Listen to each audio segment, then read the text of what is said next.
కౌశికి మెల్లిగా ధాత్రితో ఆ మినిస్టర్ తెలివిగా తప్పించుకుంది ధాత్రి అని అంటూ ఉండగా జగదాత్రి అసలు విషయం ఎందులో కలిపాడో వాడికి తప్ప వేరే వాడికి తెలియదేమో అని ధాత్రి కేదార్లు ఇద్దరు అంటూ ఉంటారు. ఇక మిర్చి బజ్జీలని చేతిలో పట్టుకున్న ధాత్రి పైనుండి కిందికి దిగి వస్తున్న కీర్తి పాపని చూసి ఐడియా అని అనుకుంటూ కీర్తి పాపని కిందికి పిలిచి ఇది ఆ అంకుల్కి తినిపించు ఎలాగైనా అని నొక్కి చెప్తుంది ధాత్రి. అలాగే అని అంటూ కీర్తి పాప బజ్జీని వెనకాల పెట్టుకొని వెళ్ళి అభి ముందు నిలబడుతుంది. ఏంటి అన్నట్టు వాడు వెకిలిగా నవ్వుతూ ఉండగా ఆ అని అనమంటుంది కీర్తి. ఇక దాంతో వాడు ఆ అనగానే నోట్లో మిర్చి బజ్జీని కుక్కేస్తుంది కీర్తి పాప. వాడు ఒక్కసారి షాక్ అయి ఏదో విషం తిన్నట్టు ఎక్స్ప్రెషన్ పెడుతూ ఉంటారు. దాంతో మిర్చి బజ్జీలోనే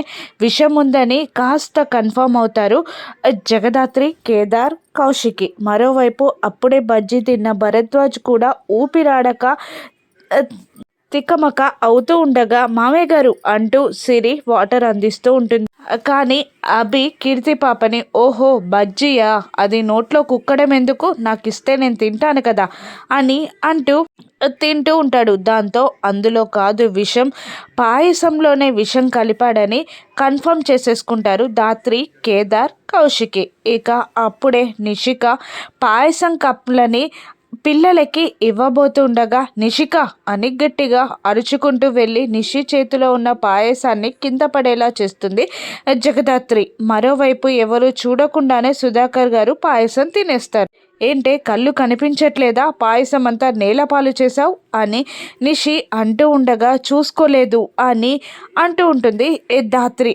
రేఖ కూడా కోపంగా పాయసం అంతా నేలపాలు చేసావు, ఇప్పుడు పిల్లలకి ఏం పెడతావు అని అడుగుతుండగా నేను వేరే స్వీట్స్ తెమ్మని చెప్పాను డ్రైవర్కి, 10 మినిట్స్ అంతే అని కౌశికి అంటూ ఉంటుంది. ఇంతలో నా చీర పాడు చేసేసావు అని వెళ్ళిపోబోతూ ఉంటుంది నిషి. పాయసం తిన సుధాకర్ కుప్పకూలిపోతాడు. నోట్లో నుండి నురగలు వస్తూ ఉంటాయి. పక్కనున్న భరద్వాజ్ ఏమైంది బావగారు, ఏమైంది బావగారు అని అంటూ ఉంటాడు. కింద పడిపోతున్న సుధాకర్ని కేదార్ పట్టి కుర్చీలో కూర్చోబెడతాడు. సుధాకర్ నోటి నుండి నుడకలు రావడం చూసిన ధాత్రి మామ ఏమైనా పాయసం తిన్నారా అని వాళ్ళ నాన్న భరద్వాజ్ని అడగగానే అవునమ్మా ఇప్పుడే కప్పు పాయసం తినేశారు అని చెప్పేస్తాడు భరద్వాజ్. దాంతో కార్తీక్, కేదార్ అని గట్టిగా అరుస్తుంది ధాత్రి. ఇక అందరూ సుధాకర్ని హాస్పిటల్కి తీసుకెళ్తారు. ఏదైతే ఏంటి ఒక వికెట్ డౌన్ అయింది కదా అని తాయారు, అభి ఇద్దరు సంతోషపడుతూ ఉంటారు. ఐసీయూ బయట అందరూ బాధగా కూర్చుంటారు. లోపట సుధాకర్కి ట్రీట్మెంట్ జరుగుతూ ఉంటుంది. తాగిన విషాన్ని కక్కించడానికి ట్రై చేస్తూ ఉంటాడు డాక్టర్. వామిటింగ్స్ చేసుకుంటూ ఉంటాడు సుధాకర్. మరోవైపు కార్లో మీనన్, దేవ ఇద్దరు హాస్పిటల్కి వస్తూ ఉంటారు. ఇప్పుడు హాస్పిటల్కి ఎందుకు బాయ్ అని అంటూ ఉండగా ఆ యువరాజ్ గారు చెప్పిన పని చెయ్యట్లేదు, ఎప్పుడు చెప్పినా కూడా ఇది కాదు అది కాదు అని ఓవర్ యాక్షన్ చేస్తున్నాడు వాడిని బెదిరించడానికి అని అంటూ ఉంటాడు మీనన్. అంటే వాడి ఫ్యామిలీ పైన అటాక్ చేస్తారా అని దేవా అడుగుతుండగా కాదు, ఐసీయూలో ఉన్న వాళ్ళ నాన్నని కిడ్నాప్ చేయడానికి అని అంటూ ఉంటాడు మీనన్. ఇక లోపలికి ఎంటర్ అవుతూ ఉంటారు మీనన్, దేవ. అక్కడే ఐసీయూ బయట ఉన్న ఆ ఫ్యామిలీ మొత్తాన్ని చూసి దేవ జగదాత్రిని చూసి బాయ్ ఇక్కడే జగదాత్రి ఉంది, ఆ అమ్మాయి చాలా తెలివైంది అని అంటూ ఉంటాడు దేవ. దాంతో దేవ చెవిని మెల్లిపెడతాడు మీనన్. నీకు బాస్ ఎవర్రా, నేనా ఆ జగదాత్రియా? నా ముందు జగదాత్రిని పొగిడేస్తే బాగోదు చెప్తున్నా, నీకు నేను మాత్రమే బాస్.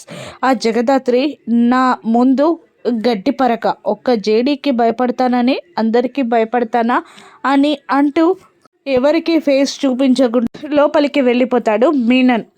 డాక్టర్ బయటికి రాగానే ఎలా ఉంది అని అందరూ అడుగుతుండగా విషమైతే కక్కించాం కానీ బీపీ ఫ్లక్చువేట్ అవుతుంది, స్పృహలోకి వస్తే తప్ప ఏమీ చెప్పలేం అని అంటూ ఉంటారు డాక్టర్స్. ఒక్కసారిగా యువరాజ్కి అంతా గుర్తొస్తూ ఉంటుంది. ముగ్గురు కంగారు పడడం, నిషి పాయసాన్ని పిల్లలకి వడ్డించబోతూ ఉండగా దాత్రి వచ్చి కింద పడేయడం, సుధాకర్ నురుగా కాకుకొనే జగదాత్రి మామయ్య పాయసం తిన్నాడా అని అడగడం అన్నీ గుర్తు తెచ్చుకొని ఒక్కసారిగా వెళ్ళి కేదార్ కాలర్ పట్టుకొని మా నాన్నని ఎందుకు చంపాలని చూసావురా అని అడుగుతూ ఉండగా, ఏంటి ఏం మాట్లాడుతున్నావు వదులు కేదార్ అని జగదాత్రి అంటూ ఉంటుంది. ఏం మాట్లాడుతున్నానా, మీరు అప్పటి నుండి ఎందుకు కంగారు పడ్డారు? పాయసంలో విషం కలిసిందని మీకు ముందుగా ఎలా తెలిసింది? మీరే పాయసంలో విషం కలిపారు అని యువరాజ్ అంటూ ఉండగా, ఇంకా అర్థం కావట్లేదా? వీళ్ళే వాళ్ళ అమ్మ ఫోటోని తీసేసి తాయారు తన ఫోటో పెట్టుకుందని భార్యాభర్తలు ఇద్దరు కలిసి పాయసంలో విషం కలిపేశారు అని అంటూ ఉంటుంది నిషి. సుధాకర్ని ఎందుకు చంపాలని చూస్తాడు అని కౌశిక్కి కూడా అడుగుతూ ఉంటుంది. ఒక్కసారిగా జగదాత్రి అవును నిజమే అని అనడంతో అందరూ షాక్ అవుతారు. కానీ విషం కలిపింది మేం కాదు, ఆ మినిస్టర్ అని చెప్పగానే మినిస్టర్ జగదాత్రి ఫ్యామిలీ మొత్తం ఈ భోజనాన్ని ఏర్పాటు చేశారు. ఆనందంగా తినండి అన్న మాటలు గుర్తు తెచ్చుకున్న యువరాజ్ అయోమయంలో పడిపోతాడు. అవును అప్పుడు కౌశికి, అవునరా యువరాజ్, మినిస్టరే పాయసంలో విషం కలిపింది, వీళ్ళిద్దరే కనిపెట్టారు. అనాథ పిల్లల ప్రాణాలు పోవడానికి, మన ఇంటి పరువు తీయడానికి తనే ప్రయత్నం చేసింది అని అంటూ ఉంటాడు. ఇంకా యువరాజ్ని తిడుతూ ఉంటుంది దాత్రి. నీకేమైనా అనుమానాలుంటే నిలదీయాలి అనుకుంటే వెళ్ళి ఆ మినిస్టర్ని నిలది అని కోపంగా చెప్తుంది జగదాత్రి. దాంతో సైలెంట్ అయిపోతాడు యువరాజ్. ఇక ఇప్పుడు లోపలికి ఎలా వెళ్తాం బాయ్ అని దేవ అడుగుతూ ఉండగా, చి ఆగరా అంటూ లోపలికి వెళ్ళి వాష్రూమ్ నుండి వస్తున్న డాక్టర్ చేతిలో నుండి డాక్టర్ కోట్, స్టెటస్కోప్ అన్నీ లాక్కొని ఫేస్కి మాస్క్ పెట్టుకుంటాడు మీనన్. దేవా కూడా నర్స్ గెటప్లోకి మారిపోతాడు. ఇద్దరు కలిసి ఐసీయూ రూమ్లోకి ఎంటర్ అవుతారు. అక్కడ ఎవరు మీరు అంటుండగా మీనన్ ఏదో మాట్లాడబోతూ ఉండగా పోలీసులకి కాల్ చేస్తాను అనడంతో డాక్టర్ ముక్కుపై ఒక్కటి రివాల్వర్తో ఇస్తాడు మీనన్. దాంతో అతను సైలెంట్ అయిపోతాడు. అంకిల్ అంకిల్ అంటూ సుధాకర్ని నిద్రలేపి, ఎవరని చూస్తున్నారా, మీ కొడుకు ఫ్రెండ్ మీనన్ని అనడంతో షాక్ అవుతాడు సుధాకర్. నీకేం కావాలరా అంటుండగా, నీ ప్రాణం ఇస్తావా అనడంతో షాక్ అవుతాడు సుధాకర్. నీ కొడుకు నీకు కావాలా వదిలేయాలా అని అడుగుతుండగా, అవును ఏం చేస్తావు వదిలేస్తావో చెప్పు అనడంతో రివాల్వర్ చేతిలో పెట్టి, నువ్వు చచ్చిపో, అప్పుడు నువ్వు చచ్చిపోతే భయానికి నీ కొడుకు నేను ఏది చెప్పినా వింటాడు, అప్పుడు నేను నీ కొడుకుని వదిలేస్తా అని అంటూ ఉంటాడు మీనన్. దాంతో మీనన్ని షూట్ చేయడానికి సుధాకర్ గన్ తీసుకుంటూ ఉండగా, వద్దు వైలెన్స్ వద్దు బాబాయ్ అని అంటూ షిఫ్ట్ అని గట్టిగా అరవడంతో సుధాకర్ని షిఫ్ట్ చేసేస్తారు. అక్కడ ఏదో జరుగుతుందని అనుమానపడుతున్న దాత్రి కేదార్ డ్యూటీలో ఉన్న డాక్టర్స్ పేరు కనుక్కోవడానికి రిసెప్షన్ దగ్గరికి వెళ్ళగా ఇద్దరు మాత్రమే డ్యూటీలో ఉన్నారన్న చెప్పగానే అక్కడ ఏదో జరుగుతుందని మళ్ళీ ఐసీయూ దగ్గరికి వెళ్తారు జగదాత్రి కేదార్.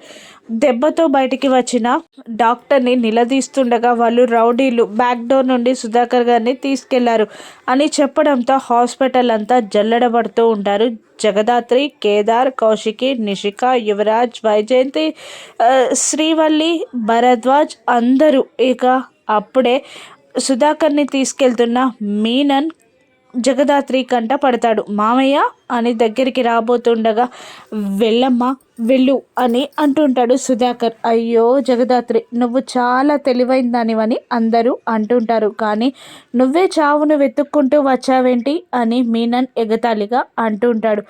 జేడి ఐడెంటిటీ బయటపడకూడదు అంటూ జగదాత్రిలా ఫీల్ అవ్వాలి అని మీనన్ దగ్గరికి వెళ్ళి భయపెట్టే ప్రయత్నం చేస్తూ మర్యాదగా మా మామయ్యను వదిలిపెట్టు అని అంటూ ఉండగా, ఓహో నీ మాట నేను వినాలా, మా దందాలో ఏంటో తెలుసా, ఇది ఎవరి చేతిలో ఉంటే ఎదుటి వాళ్ళు వాళ్ళ మాట వినాలి, అయినా ఈ మేడంని పంపించేయండిరా అని మీనన్ తన రౌడీలకి హెచ్చరించగా వాళ్ళ దెబ్బల నుండి తప్పించుకొని మీనన్ని కోపంగా చూస్తుంటుంది దాత్రి. సుధాకర్ని కాపాడేస్తుంది దాత్రి. ఇక మీనన్ ఎవరిని కిడ్నాప్ చేస్తారో రాను ఎపిసోడ్స్లో చూద్దాం. Thank you for watching.